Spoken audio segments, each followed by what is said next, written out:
Siyempre, yung pinaka-topic ngayong buong araw na ito, si Madriaga at si Luistro. Parang may naaalala ko. Parang si De Lima at saka sino yun? Oo, si Junel. Pero ito, dito muna tayo. Iba yon, iba-ibang story yung kung ano pumapasok sa utak mo, Coach Oli.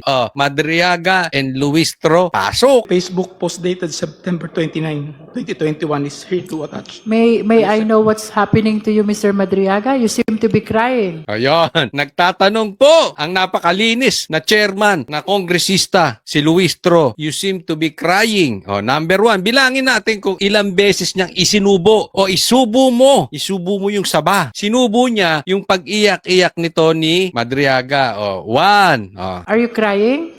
Pangalawa. I just remember one moment. Are you crying? Pangatlo, sabihin mo na kasing umiiyak ka. Sabihin mo, what's my name? Parang ganon. Mapalo-palo pa. Say my name, parang ganon. Are you crying? Sabihin mo na. Tatlo.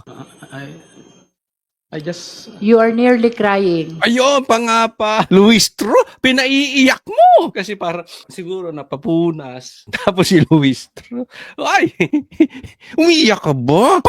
Umiiyak ka ba? Apat na. May I just put it on record that while reading these portions of the affidavit, the resource person, Ramil Madriaga, is breaking into tears. Can we go back? Panglima, hindi niya lang diniretsong crying pero tears. So, ano ba yung lumuluha? Di umiiyak, 5. Gusto pang ilagay ni Luistro in record. To put in record, pambira. Halatang halata. Pinaiyak mo, Luistro. Hindi ko ako tatanungin kung opinion ko lang. Pinaiyak mo. Napapunas lang. Inulit-ulit mo. Halimbawa, sabihin mo sa akin, ako nandiyan dyan. Nakakulong ako for kidnapping. Tapos sasabihin mo sa akin, are you crying? Kahit hindi. Sasabihin ko, yes, I am. Kahit sabihin mo, ay, ikaw pumatay kay Jose Rizal. Yes, I am. Pinapatay ba ni PRRD si Jose Rizal? Pinapatay ba? 5 beses. Oo na. Oo. Scripted. No, kaya ako tatanungin, scripted to. Hindi, ako tatanungin kita, Madriaga, iyakin ka bang tunay? Pinaiyak ka ng babae. Dapat sinabi mo, say my name. May ganun. Pambihirang kongresista. Pinaiyak si Madriaga. At eto matindi. Gusto pang ilagay sa record. Samantalang, yung sinasabi netong Congressman Marcoleta, kaibigan nating mas di hamak, mas maayos dito, pinabura sa record. So, kikita nyo walang balanse. Paano ka mag-iimbestiga kayong chairman, yung pinaggagawa nyo kay Madriaga? Sinong loko-loko maniniwala ngayon kay Madriaga? Yung iyak niya, pinalagay nyo sa record. Kayong kay Marcoleta, pinabura niya sa record. Tapos sasabihin nyo, hindi kayo bias? Animal. Animal lang magsasabi nun. Kitang-kita, pinaulit-ulit mo. Are you crying? What are you? Tinanong pa, ito, tingnan natin. Saang banda ka napaiyak? Ano yung binabasa mo? Pambira, lokohang tunay ito. Sige, saan ka napaiyak? Hindi, ano ibig sabihin nun? Isinusubo. Hoy, huwag kang bibitaw sa script. Sinabi nang are you crying? Saan ka banda umiyak? Sunod, pasok, script. To where you felt frustrated. Ay, ako may tanong sa inyo, May tanong lang. Tanong lang to. Wala tayong malis. Kung kayo, mga kababaihan, tanong lang. Merong inakusahan ang inyong asawa ng rape. Anong gagawin ninyo? Hindi. Nagtatanong lang tayo. A, sabunutan mo. B, itatago mo. C, hihiwalayan mo. Sige, anong doon sa mga sinabi ko gagawin nyo kung meron kayong naakusahan na asawang rapist? Naisip ko lang. Sige, pasok. Tuloy natin. Saan banda ka? Napaiyak. Luistro. Madriaga. Alam mo na, ikaw na nababanggit. Start ka kasi. Start to si Luistro. And you're nearly crying. Which part of your affidavit? Pang-anim na ata yun. Tama ba? Pang-anim na. Crying. Crying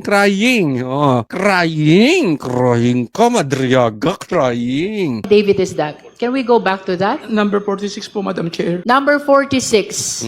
Let's go back to number 46. Bibigyan pa ng kape.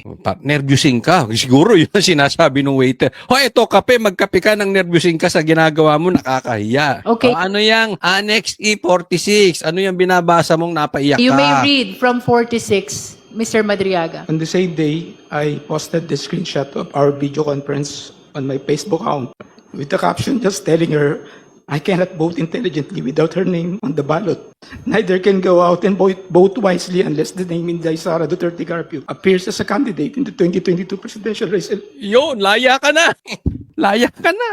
Nakana mo. Nasundan mo yung script. Napaiyak ka ni Luistro. Asan siya napaiyak? Ano mo pinapalabas nila dito? Eto. Si Madriaga ay concerned kay Sara nung simula. So, reliable witness siya. Bakit? Kasi ang sinasabi niya dito, hindi siya makaboto nung 2022 ng maayos kung hindi tatakbo si Sara as president. Nagigets nyo? So, concern. Talagang close kami ni Sara. Pinabantayan ka ni PRRD sa akin. Concern siya sa'yo, nangyayari sa'yo. Kaya lang ngayon, napapaiyak siya kasi kailangan niya nang sabihin yung totoo.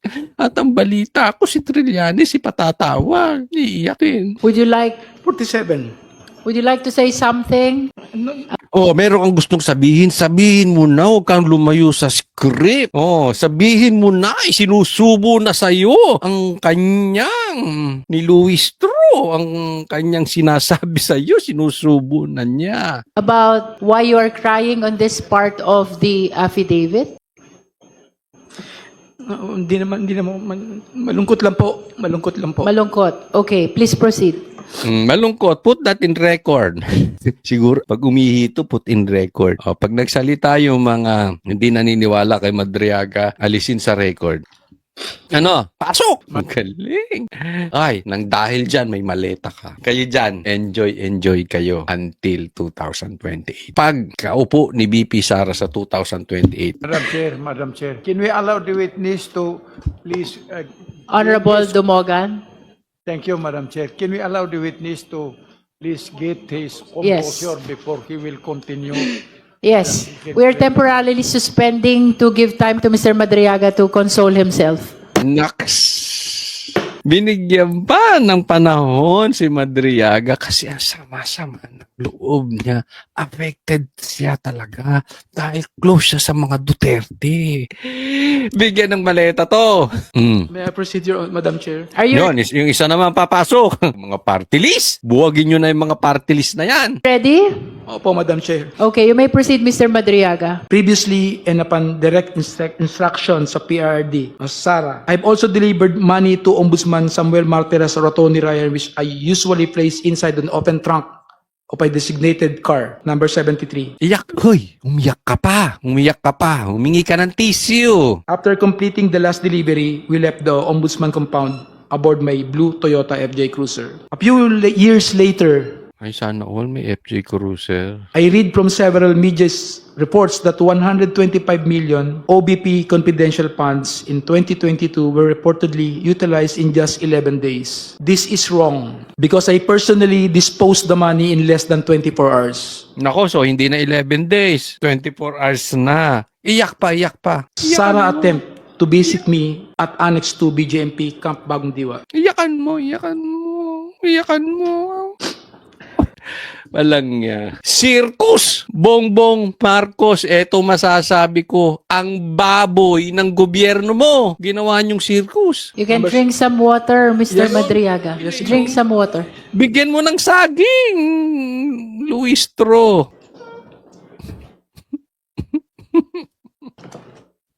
Thank you po, sir. Ang baboy ng gobyerno ni Bongbong Marcos, no? Isipin ninyo, ang laki ng problema natin sa gasolina, sa langis, sa pagtaas ng presyo, sa grabing nakawan, sa flood control, pagbagsak ng piso, ba? Ang dollar to peso, ang baba na ng piso, bumagsak na. So, ang dami nating problema. Yung inflation rate, alam nyo, malaki epekto niyang inflation. Kala nyo, hindi nyo nararamdaman yan. Yung pera nyo, paliit ng paliit ang value. Ang laki po ng tama niyan sa ordinaryong mamamayan, sa ordinaryong taong bayan. Kasi yung sahod nila parehas pa lang, tapos lumiliit yung value ng pera. Yan po ang kinaharap natin. Emergency po iyan. Hindi ko po kayo tinatakot. Alam ko, ramdam nyo ang laki ng problema ng bansang Pilipinas. Tapos, ang ginagawa ng gobyerno natin, puro kababuyan. Ang ginagawa ng gobyerno natin, impeachment kay BP Sara. Ang inaasikaso yung confidential funds, hindi kayo patas. Magkano confidential funds na pinag-uusapan nyo kay Sara? 125 million? Magkano ang confidential funds ni Bongbong Marcos? Inimpeach si Marcos, hindi nyo pinalusot sa kamara. Mga swapang kayo, mga magnanakaw kayo, di umano. Yan ang sinabi ng mga Marines, mga magnanakaw kayo. Ang bababoy ninyo. Nangangamatay na ang mga Pilipino dahil sa baha. Wala ng gasolina. Hindi makabiyahe. Ang inaatupag ninyo, jumping jacks. Naratibo, optics, pa-jogging kayo. Mga animal. Ang bababoy ninyo. Ang laki ng problema natin, oh. Alin dyan sa mga nangyayari ngayon for the last 2 days ang makakatulong sa ekonomiya ng bansang Pilipinas? Gusto nyo matuwa yung mga Pilipino sa inyo? Alin dyan ang makakatulong sa pagbaba ng gasolina? Alin dyan ang makakatulong na hindi magutom ang mga Pilipino? Jumping jack pa kayo, animal? Gipitin nyo si Sara? Kasi kung ang habol ninyo, habulin ng korupsyon, pambira, bilyon ang naubos sa ghost projects. Huwag kayong tanga, alam nyo lahat yan. Tapos inaasikaso nyo ito, bilyon po ang confidential funds ni Bongbong Marcos. Hindi nyo magalaw, ang bababoy ninyo, mga animal kayo. Kaya ako naniniwala walang patutunguhan dito sa kamara. Etong kamara, naknuka ng baboy. Kasi kayo, alam nyo, sinabi yan ni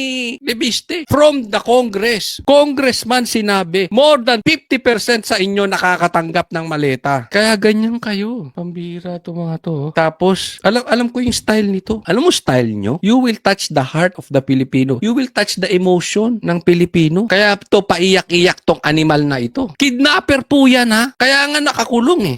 Sasabihin hindi pa naman convicted. Sige, hindi pa convicted. Pambira yan ang pagkakatiwalaan ni PRRD. May kidnapping? Huwag nyo nga kaming niloloko. Tsaka ba't yan ang inaatupag ninyo? Kaya walang patutunguhan eh. Kasi tong kamera, ako sa akin dapat buwagin na tong kamera eh. Hindi nakakatulong. Ang hinahabol nyo, hawakan yung emosyon ng Pilipino dyan sa paiyak-iyak nyo. Tandaan nyo to, hindi nyo matatouch ang emosyon ng isang tao pagkagutom. Ulitin ko yan. Kahit anong emosyon nyong gawin dyan, dahil gutom ang mga Pilipino, hindi epektibo yan. Huwag kayong tanga. Kung inaayos nyo trabaho nyo, may pakinabang kayo dyan. Sinasayang nyo ang mga pasahod sa inyo.